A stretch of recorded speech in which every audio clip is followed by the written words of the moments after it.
Welcome to మన Bheemili news. ముందుగా బులెటిన్లోని headlines. గిరిజనులు ఇంకా వెనుకబడి ఉన్నారని ఏపీ సీఎం చంద్రబాబు తెలిపారు. విజయవాడలోని నిర్వహించిన ప్రపంచ ఆదివాసీ దినోత్సవంలో ఆయన పాల్గొని మాట్లాడారు. ఆ గూడెం నుంచి మెయిన్ రోడ్డుకు వస్తే అక్కడ అంబులెన్స్ రెడీగా ఉంటుంది.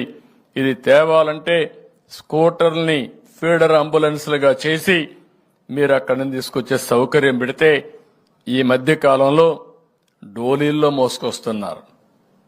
ఆరోగ్యం బాగాలేకపోతే మోసుకొస్తున్నారు. ఎవరైనా కానీ డెలివరీకి రావాలంటే, ప్రసూతి చేయాలంటే, హాస్పిటల్కి రావాలంటే అక్కడి నుంచి మోసుకొస్తామంటే దారి మధ్యలో వాగుల దగ్గర, చెట్టు దగ్గర, పుట్ట దగ్గర, శ్మశానం దగ్గర డెలివరీ చేసే పరిస్థితి వచ్చారంటే, అక్కడే జన్మనిచ్చే పరిస్థితి వచ్చారంటే ఏంటి కర్మ అని అడుగుతున్నా, ఏంటి దౌర్భాగ్యం అని అడుగుతున్నా. ఒక నాగరిక ప్రపంచంలో ఉన్నాం, ఆధునిక ప్రపంచంలో ఉన్నాం, కంప్యూటర్ యుగంలో ఉన్నాం. ఇంకా ఈ గిరిజనుల పరిస్థితి డోలీల్లో తీసుకొచ్చే పరిస్థితి ఉందంటే దీనికి మనం అందరం కూడా బాధపడవలసిన అవసరం ఉందని చెప్పి కూడా నేను మీకు తెలియజేస్తున్నా. ఎప్పుడైతే హాస్పిటల్కి వస్తారో శిశు మరణాలు తగ్గుతాయి, మాతా మరణాలు తగ్గుతాయి. దానివల్ల చాలా వరకు ప్రతి ఒక్కరు కూడా ఆనందంగా డెలివరీ చేసే పరిస్థితికి వస్తారు. ఇంకొక పక్క నేను ఆ రోజు ఆలోచించాను, గిరిజనుల పౌష్టికాహారం తక్కువ ఉంటుందనే ఉద్దేశంతో ఆడబిడ్డలందరికీ కూడా పౌష్టికాహారం ఇచ్చాం. పిల్లలకు పౌష్టికాహారం ఇచ్చి ఫుడ్ బాస్కెట్ కింద ప్రత్యేక శ్రద్ధ చూపించాం.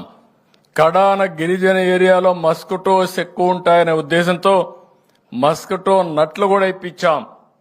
గిరిజనులో పౌష్టికాహారం ఉండదు కాబట్టి మీకు బలహీనం అవుతారు. అలాంటప్పుడు న్యూట్రిషియస్ ఫుడ్ కూడా ఇవ్వాలని అలాంటి వాళ్ళందరినీ ఆలోచించి ఆ రోజు మీకు అన్ని కూడా అందజేశాం.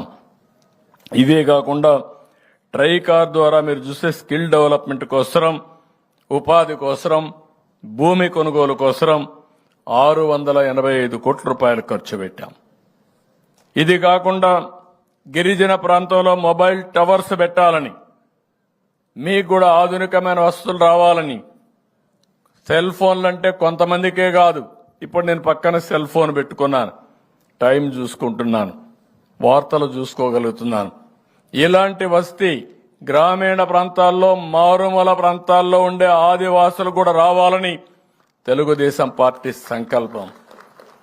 ప్రపంచంలో జరిగే విషయాలు ఆ రోజుకు ఆ రోజు మీరు తెలుసుకోవాలి. టెక్నాలజీ ద్వారా పేదరిక నిర్మూలన సాధ్యం. అలాంటి